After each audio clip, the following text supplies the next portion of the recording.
அனைவருக்கும் வணக்கம். நம்ம இன்றைக்கி ஃபினோ பேமெண்ட் பேங்கில் எதை பற்றி பார்க்க போகிறோன்னா, ஃபினோ கஸ்டமருக்கு ஆல்ரெடி ஒரு மொபைல் நம்பர் கொடுத்து அக்கௌண்ட் ஓப்பன் பண்ணியிருப்பாங்க, சரிங்களா?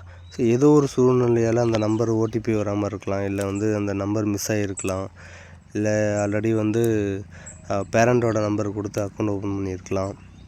ஸோ இந்த மாதிரி உள்ள நம்பர்ஸை நம்ம இப்போ கரண்டில் அவங்க எந்த நம்பரை வச்சுருக்காங்களோ, ஸோ அந்த மொபைல் நம்பருக்கு எந்த ஒரு சார்ஜஸும் இல்லாமல் ஜஸ்ட் ஒரு 5 நிமிஷத்துலேயே அதிகபட்சம் நமக்கு மாறிடும், சரிங்களா? ஸோ ஆல்ரெடி வச்சுருக்க நம்பரு மிஸ் ஆகியிருந்தாலும் சரி, இல்லை அந்த நம்பர் இருந்தாலும் இல்லைனாலும் சரி, இல்லை புதுசாக வேறு நம்பர் மாற்றினாலும் இந்த மெத்தடை யூஸ் பண்ணி நம்மளோட ஃபினோ கஸ்டமருக்கு மட்டும் நம்ம மொபைல் நம்பரை மாற்றி கொடுத்துடலாம்.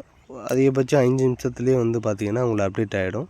கூகுள் பே, ஃபோன்பே எல்லாமே உங்களுக்கு அடுத்த செகண்டே மாற்றிக்கலாம், சரிங்களா? ஸோ ஆல்ரெடி வச்சுருக்க நம்பரில் கூகுள் பே யூஸ் பண்ணிகிட்டு இருந்தாலும் இப்போ புதுசாக அப்டேட் பண்ண மொபைல் நம்பரில் இந்த நம்பரில் மாறிக்கும் தானாகவே. கஸ்டமருக்கு மொபைல் நம்பரை மாற்றுறதுக்கு உங்களோட ஃபினோ ஐடியை லாகின் பண்ணிவிட்டு மேலே சர்ச்சில் கஸ்டமரோட மொபைல் நம்பரை என்ட்ரு பண்ணி சர்ச் பண்ணுங்கள். அவங்களோட டீட்டெயில்ஸ் வரும். கீழே போனீங்கன்னா சர்வீஸ் ரிக்வெஸ்ட்டுங்கிற ஆப்ஷனை கிளிக் பண்ணிங்க அப்படின்னாக்கா மொபைல் நம்பர் சேஞ்சுன்னு இருக்கு இல்லையா, அதை கிளிக் பண்ணுங்கள். ஸோ அதை கிளிக் பண்ணதுக்கப்புறம் பார்த்திங்கன்னா ஆல்ரெடி உள்ள நம்பர் மேலே காட்டும். புதுசாக எந்த நம்பர் போடணுமோ அந்த மொபைல் நம்பரை நீங்கள் என்ட்ரு பண்ணிவிட்டு நெக்ஸ்ட்டு கொடுத்தீங்க அப்படின்னாக்கா உங்களோட கஸ்டமரோட பயோமெட்ரிக் கேட்கும், சரிங்களா? ஸோ கஸ்டமர் அவங்களோட கைரேகை வச்சா மட்டும்தான் நம்ம மாற்ற முடியும். ஸோ கஸ்டமரோட கைரேகை வைக்க சொல்லுங்கள்.